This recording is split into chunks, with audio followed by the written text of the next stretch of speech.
Shalom saudara-saudaraku yang terkasih. Selamat berjumpa lagi dalam topik renungan yang baru untuk hari ini. Apa kabar Anda semua di hari ini? Ya, saya berharap Anda semua dalam keadaan baik dan sehat. Puji Tuhan.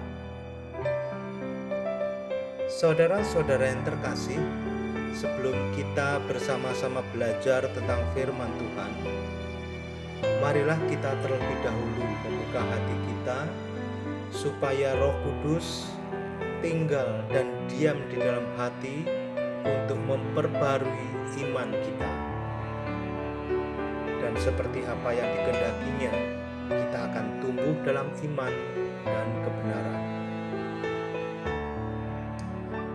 Dalam nama Bapa dan Putra dan Roh Kudus.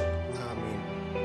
Ya Bapa, inilah aku, anakmu yang kau panggil untuk mengikuti Kristus Sang Putra dalam menjalani kehidupan kami. Berkatilah kami sepanjang hari ini dengan rahmat-Mu, agar kami dapat menekuni panggilan hidup kami dalam kekudusan seperti yang kau ingini. Amin.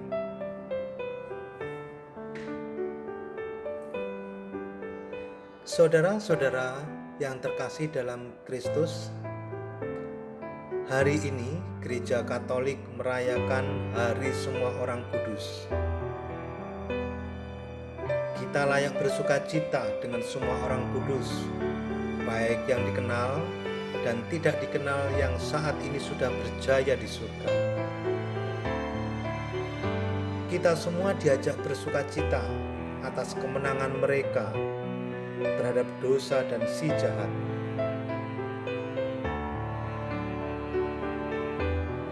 Memang mereka adalah orang-orang yang ditulis oleh Santo Yohanes dalam bacaan pertama hari ini. Mereka adalah orang-orang Kristen yang sempurna dan tak terhitung jumlahnya, yang mewakili 12 suku Israel, umat Tuhan yang baru yang telah dimeteraikan sebagai hamba Tuhan. Mereka juga termasuk dalam berjumlah besar tak terhitung banyaknya. Mereka berasal dari setiap bangsa, ras, suku, dan bahasa. Dan sekarang mereka mengenakan jubah putih dan memegang telapak tangan di tangan mereka. Mereka berteriak keras, "Kemenangan bagi Allah kita yang duduk di atas tahta dan bagi Anak Domba."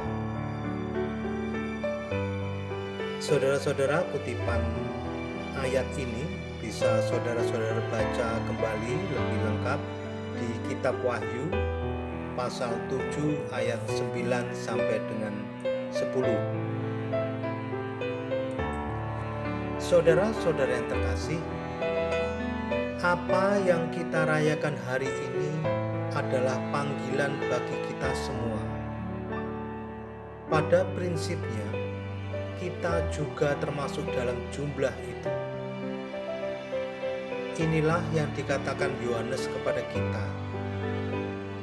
Pikirkan kasih yang telah Bapa curahkan kepada kita dengan membiarkan kita disebut anak-anak Allah. Dan itulah kita. Kutipan ini bisa saudara baca di kitab 1 Yohanes pasal 3 ayat 1. Menjadi orang suci berarti menjadi putra dan putri Allah. Berdasarkan baptisan kita, kita semua menjadi anak-anak Allah. Baptisan kita secara sadar kita diberitahu dan diurapi sebagai anak-anak Allah. Semua umat manusia juga adalah anak-anak Allah. Tetapi karena mereka tidak mengenal Kristus, mereka tetap tidak menyadari panggilan mereka untuk menjadi putra dan putri angkat di dalam Kristus.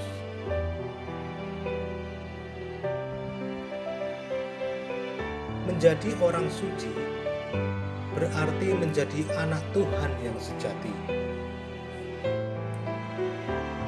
Kita dipanggil untuk ambil bagian dalam status anak Kristus.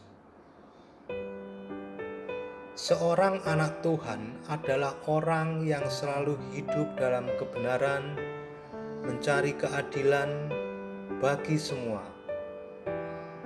namun tetap berbelas kasih kepada mereka yang gagal dalam hidup. Keadilan dan kasih sayang harus selalu berjalan beriringan. Untuk memastikan bahwa kita berjalan ke arah yang benar, yang paling penting adalah kemurnian hati. Melalui semua tantangan hidup, kita belajar untuk bertumbuh dalam kemurnian hati dan pikiran, sehingga kita dapat benar-benar melayani Tuhan dan umat-Nya dengan kasih yang tulus, murni, dan murah hati.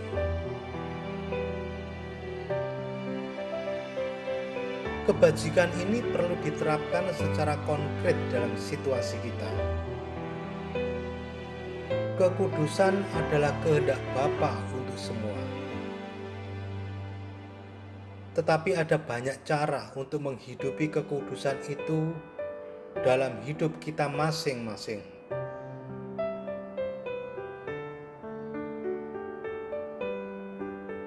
Ada banyak jenis orang suci.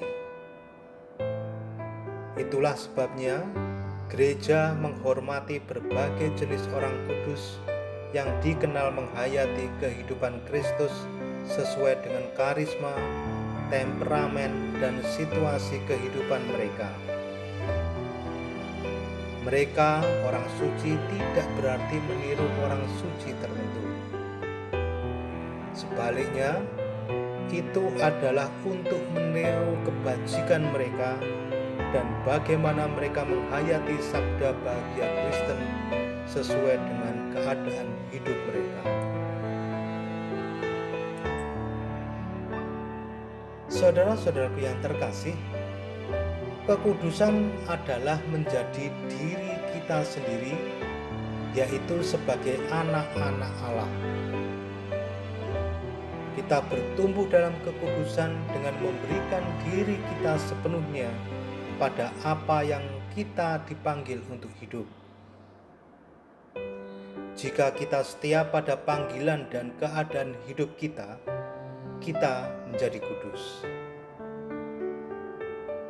Dalam setiap panggilan dan keadaan hidup, kita akan dihadapkan pada prinsip-prinsip yang sama yang Kristus berikan kepada kita dalam ucapan sabda bahagia. Kita akan dipanggil untuk menjalankan kerendahan hati, keadilan, kasih sayang, belas kasihan, dan menjadi media perdamaian di tengah konflik. Dengan menerapkan prinsip-prinsip ini dalam pengambilan keputusan, kita bertumbuh dalam kasih karunia dan kekudusan. Jadi, jika kita benar-benar ingin bertumbuh dalam kekudusan, marilah kita melihat wajah Tuhan. Kekudusan tidak dapat direduksi menjadi kehidupan etis. Itu berarti membiarkan Kristus hidup di dalam kita melalui Roh-Nya. Jadi tanpa kehidupan doa yang mendalam, tanpa kontemplasi terus-menerus akan wajah-Nya dalam tulisan suci atau firman Tuhan, dan menerima Roh-Nya dalam perjamuan kudus, kita akan kehilangan sarana untuk bertumbuh dalam kekudusan.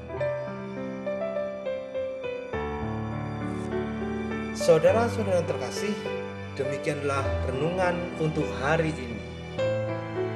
Semoga hati saudara disegarkan oleh firman Tuhan, dan semoga kita semua selalu dibimbing dan diberkati oleh Allah yang Maha Kuasa, Dalam nama Bapa dan Putra dan Roh Kudus. Amin.